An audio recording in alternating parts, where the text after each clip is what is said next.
Quais que são as características desejáveis de um fungicida sistêmico? Então, o primeiro ponto é que ele tenha capacidade de ser absorvido pela planta, né? Ou seja, penetre o tecido vegetal. Então, essa é a primeira premissa. Segunda, que se movimente dentro da planta, então que se transloque. Terceiro, que tenha toxidez seletiva. Então, o que a gente quer? A gente quer que ele mate o fungo, mas que não tenha efeito danoso sobre a planta, que às vezes tem, né? Que é o caso aqui, por exemplo. Aqui é uma fito de tebuconazol. Tá? Então, isso a gente não quer. Então, ele seja seletivo à planta, né? E controle só o alvo, né? Desejado, só o fungo desejado. E outra que tem estabilidade metabólica. A estabilidade é importante porque se o fungicida ele não for estável, pode ocorrer a rápida degradação dele. Então, a planta ali pode ser absorvida, translocada e tudo, mas rapidamente a planta metaboliza e aí esse produto não vai mais ser eficiente. Então, a gente precisa também de ter estabilidade metabólica. Algumas vantagens. Então, primeiro, é atingir locais inacessíveis aos fungicidas protetores. Então, quando a gente faz a aplicação de um fungicida protetor, de qualquer fungicida, né, eu posso ter uma situação em que determinados locais não vão ser atingidos. Então, se eu pensar, por exemplo, num fungicida, vamos ter duas situações aqui. Eu tenho um fungicida imóvel, e aqui eu tenho um fungicida móvel que foi aplicado. Tá. Depositei a gota aqui de fungicida imóvel. Tá, beleza. E aqui eu depositei as gotas do fungicida móvel. Ok. Então, o móvel ele vai se movimentar. Beleza. Aqui, o que acontece no imóvel? Eu vou ter locais em que se depositar um esporo de um fungo aqui, ele vai germinar e vai causar infecção. Por quê? Porque ele não se movimenta. Aqui não depositou em toda a folha, nem precisa, porque ele vai ter a capacidade de atingir o local que não foi depositado, então ele se movimenta. Então, o produto não caiu aqui, mas caiu o esporo aqui, o produto se translocou, então esse esporo não vai conseguir se desenvolver, né? Ou não vai conseguir penetrar.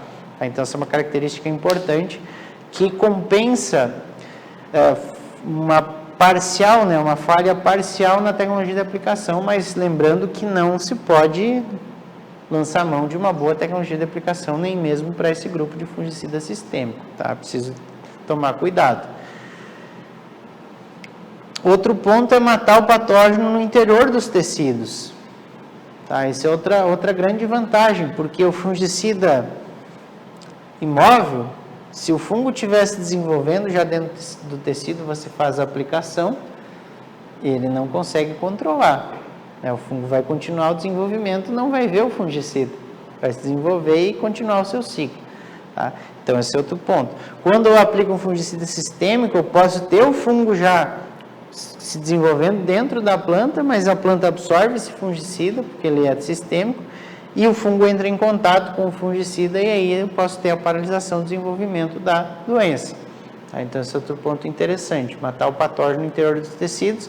Então, foi um princípio de controle, né, que teve uma grande evolução, tanto a imunização, né, que seria a aplicação preventiva, quanto essa terapia, né, que seria essa aplicação curativa. Residual também é outro ponto importante, né, porque o imóvel, tópico imóvel, o mancozeb, clorothalonil, cúprico, pelo fato de ficar na superfície, é um composto que ele vai ficar exposto a todas as adversidades, né? Então vai ficar exposto à radiação solar, que pode reduzir a quantidade, né? A molécula vai decompor, pode ter a lavagem pela chuva, próprias partículas ali de solo, né, que vêm, podem também reduzir esse ativo. Então, tem uma série de fatores ali que vão depreciando esse ingrediente ativo. Quando o produto está dentro da planta, ele tem essa capacidade de ser absorvido, ele vai estar protegido dessas condições adversas, tá? Dessas intempéries.